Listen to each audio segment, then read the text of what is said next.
Buenos días, soy María del Pilar Fernández Gallego y junto a Carlos Sánchez Muñoz, Ana María Martínez Martínez y Juan Manuel Bellido Cáceres de la Universidad de Almería hemos preparado la comunicación, el acompañamiento en los centros de menores para la inclusión social, ciudadanía y participación, para este 7º seminario de Teoría e Historia de la Educación, titulado La promoción de derechos, buen trato y participación de la infancia y la adolescencia en los centros de educación superior. Como puede deducirse por el título que hemos escogido, hemos centrado nuestra investigación en lo que ocurre con los menores recluidos en estos centros, a los que se une el estudio de la figura clave que son los educadores, como agentes encargados del proceso de resocialización. Sin embargo, primero hemos establecido distintas líneas de estudio en torno a los principales conceptos vinculados a esta realidad, partiendo desde lo relativo al propio concepto de ciudadanía y a los mecanismos de participación y representación que se encuentran inmersos dentro de esta realidad. Posteriormente, hemos tratado sobre la figura de los educadores y trabajadores sociales, por ser en general estos profesionales los que desarrollan su actividad laboral en los centros de menores. De igual forma, vamos a tratar de algunos de los aspectos y métodos y cuestiones a tener en cuenta para que se produzca una correcta inclusión social de los menores afectados. Si nos centramos directamente en el término de ciudadanía, podemos establecer que existe una doble dimensión a la que responde, por un lado, el aspecto propio de ese estatus político que se establece a todos aquellos que nacen o forman parte de un grupo social o de un grupo de ciudadanos. Además, existe otra segunda dimensión que se refiere directamente a la práctica y a todas aquellas cuestiones y acciones que nos hacen partícipes y miembros de la ciudadanía. Precisamente en torno a esta última dimensión es a lo que más se vincula el estudio que aquí se plantea, aunque no podemos olvidar que sin que ambas dimensiones confluyan no se va a poder hablar plenamente de una inclusión social como miembro activo de un grupo y con eso como ciudadano. Cuando nos acercamos a la realidad de los centros de menores, establecemos que los usuarios que allí viven tienen necesidades diferentes a los que corresponden a los individuos de su edad. Además, hay un elemento fundamental al que prestar atención y es que han sido apartados de su núcleo familiar por distintas razones, entre las que podemos destacar situaciones de abuso, delincuencia, abandono o inmigración, muy presente esta última en algunas de las provincias y ciudades españolas. Como vemos, en cualquier caso, se trata de un colectivo con un riesgo elevado de exclusión que ha sido marginado por la sociedad a la que pertenece. Por tanto, intentar tratar esta realidad desde la misma perspectiva que adjunta y recoge al resto de ciudadanos nunca nos va a poder dotar de una solución eficaz. La responsabilidad, en este caso, va a recaer directamente sobre los profesionales que acompañan y tratan a los menores afectados.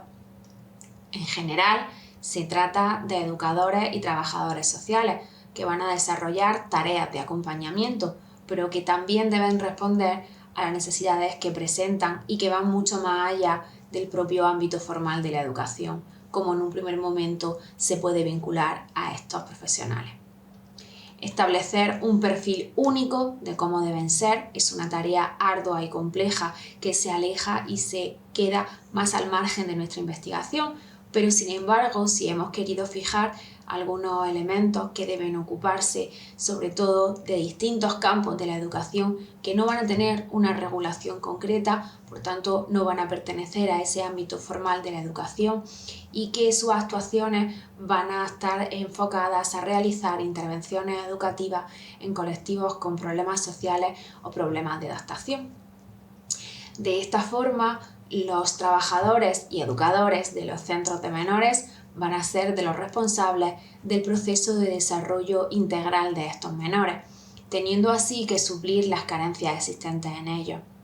Una tarea, desde luego, compleja, que atiende a ámbitos dispares, como antes manteníamos, que pueden dividirse en tres: el afectivo, el educativo y el social.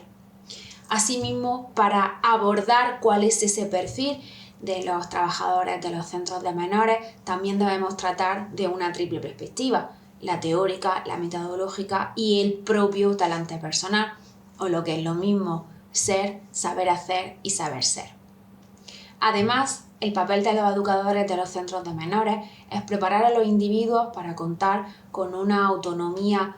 propia que les permita enfrentarse a los procesos y desafíos que van a encontrarse al cumplir esa mayoría de edad.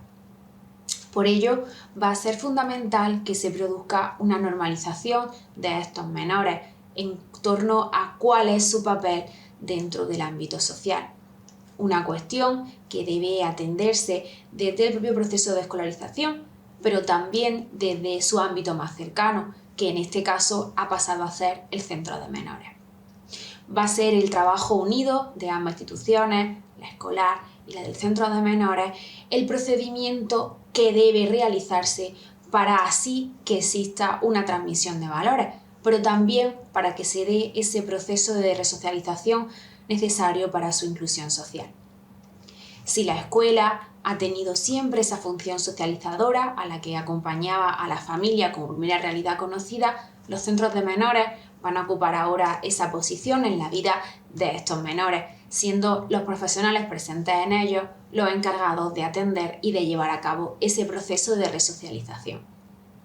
Y es que se habla de una resocialización y no socialización porque su presencia en esos centros viene determinada porque el proceso de socialización al que debían haber tenido lugar no se ha realizado correctamente. Así que va a ser necesario un replanteamiento y una modificación de sus conductas que permitan así que formen parte de la sociedad. Entre todas ellas será fundamental la educación para la ciudadanía, entendiendo como tal la vinculada a la transmisión de conceptos relacionados con ella, entre los que, como decíamos, tiene un papel destacado la participación y la representación, pero también lo relativo a los derechos y deberes que se otorgan a los ciudadanos. Es en este punto donde se plantean cuestiones como la eficacia de la transmisión, ya que sería muy difícil que se produjera una asimilación de estas actitudes solo con la transmisión teórica. De ahí que la inmersión en el uso de estos mecanismos sea la clave para el aprendizaje significativo, más aún cuando se trata de realidades como la propia ciudadanía, para lo que resaltamos que el ciudadano no nace, el ciudadano se hace. A lo largo de esta comunicación hemos visto que existe un papel clave de los profesionales que realizan su labor dentro de los centros de menores, pero tampoco podemos olvidar que más allá de lo que ocurre en los centros, también deben preparar a los menores para su inclusión social. Sobre todo va a haber un gran aspecto a consolidar, que será su vinculación con proyectos y programas puestos en marcha desde las distintas entidades con la colaboración de los propios centros para que se produzca así una experiencia significativa de la participación. Unos proyectos que van a tener una clara tendencia comunitaria y que, por un lado, les va a permitir ser partícipes de la comunidad y por otro, a la misma vez, le va a otorgar el rol de beneficiarios para esa sociedad, queriendo, por tanto, formar su posición activa y necesaria y con ello su validez dentro del colectivo propio de su contexto. La realización de acciones que tengan un reflejo claro en la sociedad va a necesitar, como decíamos, de distintos agentes que vayan a colaborar en ello. Además, desde el punto de vista educativo, podemos tratar también de las nuevas metodologías puestas en marcha, como por ejemplo esos proyectos de aprendizaje y servicio cuya implementación en estos centros de menores ha tenido y tiene en la actualidad resultados muy beneficiosos. Asimismo, no podemos olvidar esa incidencia o esa gran problemática con la que los menores se van a encontrar una vez que abandonen el centro. Por tanto, va a ser necesaria que se produzca también una capacitación laboral, teniendo en cuenta que su implementación o su desarrollo en el mundo del trabajo va a hacer que consigan un empleo, una cuestión primordial para que esa integración social se dé de la manera correcta. Asimismo, los profesionales van a tener que amplificar ese área motivacional, puesto que la competencia emocional vinculada a ello será necesaria para que establezcan sentimientos de empatía, de pertenencia, tan directamente relacionados con la ciudadanía. Asimismo, no solo debe tratarse el uso de los derechos de los ciudadanos, sino que aquellas cuestiones que alcanzarán a la mayoría de edad, como su derecho al voto, también debe tener incidencia en el derecho a la educación, a la formación continua, al trabajo, a la atención sanitaria y sobre todo a contar con una previsión y con una pertinencia en el grupo social que le otorgue esa igualdad de condiciones necesaria para ser un sujeto integrado e incluido en la sociedad.